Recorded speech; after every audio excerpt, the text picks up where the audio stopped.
So Troy, in your Full Sail University, interview, your alma mater, you talked about being a weird kid, which I can identify with, and you said that it shaped you into having this creativity and this input that you now use on a daily basis. So talk about that and what you told me too about weird kids running the world.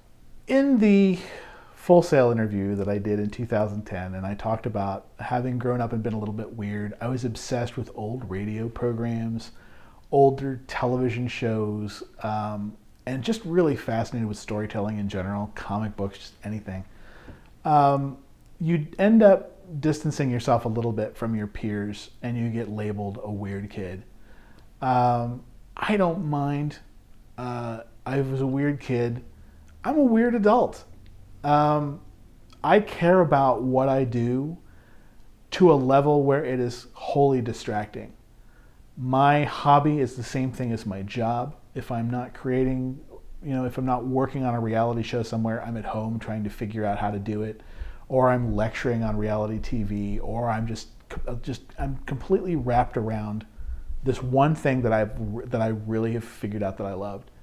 It's okay to be weird, because being weird is a manifestation of your passion for a particular thing at a level that other people cannot necessarily engage you at that level. You're excelling at one thing, and it's okay. It's okay to be weird. I told you earlier before we started this interview, weird kids run the world.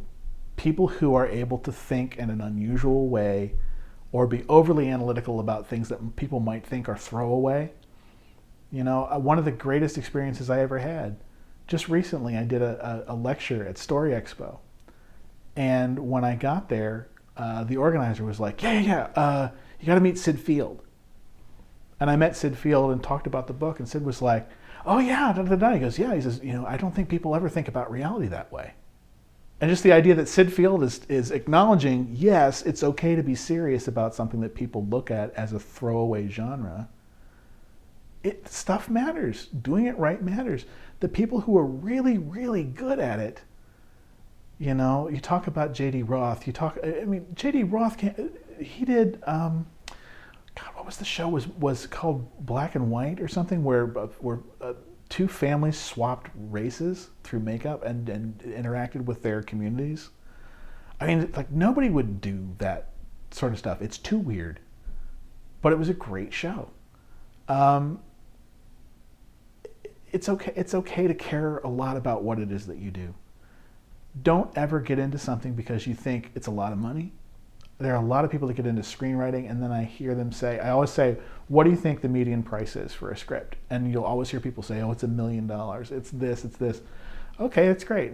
Even if you got $1 million for a script and it took you 5 years to break in and to kick the doors down, you've made a fifth of that. You've made $200,000 minus whatever your expenses were. Plus you had to live in LA, the most expensive city there is. You're not living a baller lifestyle trying to break into anything. Follow your passions. Allow that weirdness to inform you in a way that makes you unique within your profession. It's okay to be weird. So if a weird kid and his parents said, you know what, can we go to lunch? We love, our child, but he's not socializing with the rest of the kids, and he really loves these dinosaur figures, and he loves the comic books and these things, and we want him to be, what would you tell them?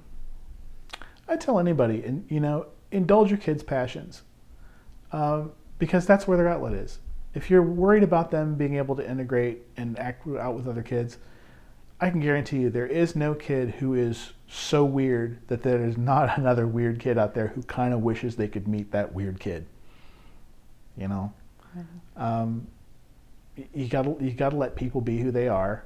My own mother, I don't know how, she and my father put me through art school and then film school, which I always joke is like the worst parenting you could ever have. Is it's just like, we're gonna help you get, a useless education, and then another one that's almost as useless, so that you can know everything there is about a total long shot profession. And if I'd have made a left turn in Albuquerque, I'd still be working at a pizza place or something. It's just that thing where, believe in your kids. believe in your weirdness and believe that it'll pay off in some way.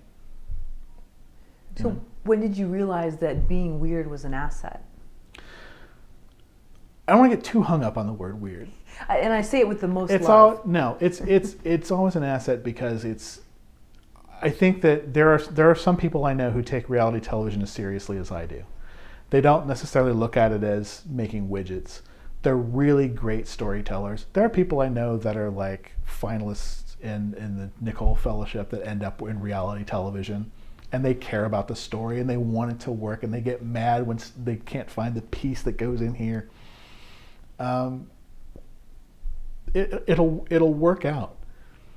And again, it's a matter of if you don't care about what it is that you do, if you do it cynically, you're never going to create a product that's as good as if you're passionate about it.